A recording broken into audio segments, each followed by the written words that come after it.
beautiful those Congo tetras are. I love them. They're backlit too much, so it's hard to see them. Here we go.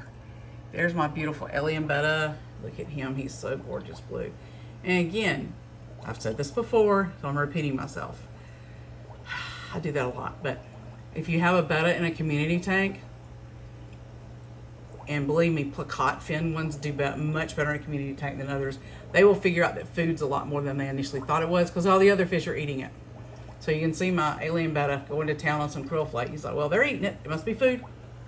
And these are my black skirt tetras that never had really black skirts. So, you know, just gray skirt tetras. And then my Congo tetras. Look how beautiful. This is my absolute favorite tetra fish ever. I love them. And this is another betta I got from John and Lisa at keepfishkeeping.com. And then I have some apistogramma on the bottom.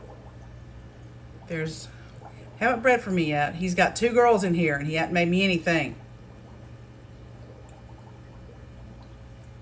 There you go, Bubba. You're very handsome. He's actually born in my tank. I lost his parents. This makes me sound like a horrible fish keeper. I swear, I've got 30-something tanks. I haven't killed them all. But I lost the parents. And it was my fault. I mean, most of the time I've lost them. Once I've had them longer than a few days, it's my fault. And this is a wild betta over here.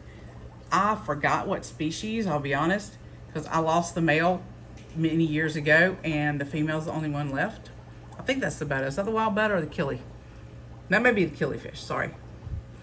That's my killie that's left over. There we go. Been in this tank for multiple years. Like 3. I lost the male, and this was my fault.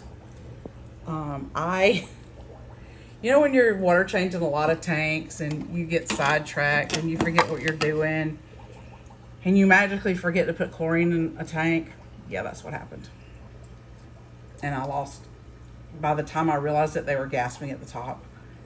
I pulled them out and dumped them in a really well-cycled tank and tried my best, but the majority of them, I had hurt them too much.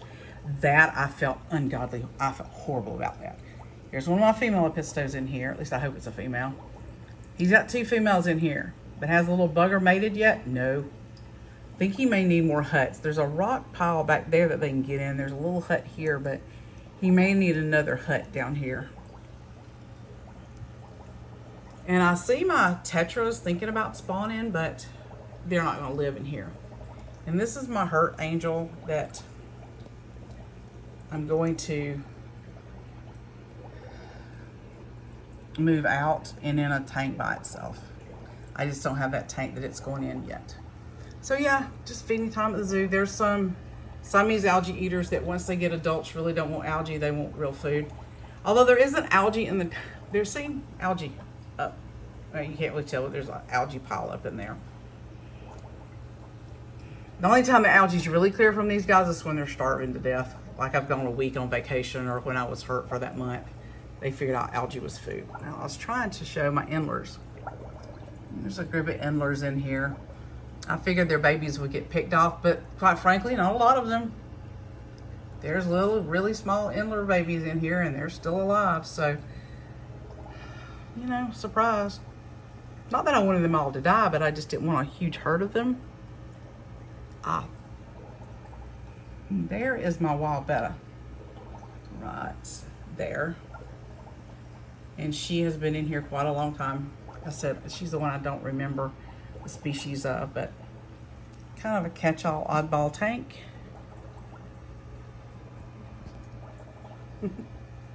Again, Congo tetras. See how beautiful they are. Oh, I love them, I love them, I love them.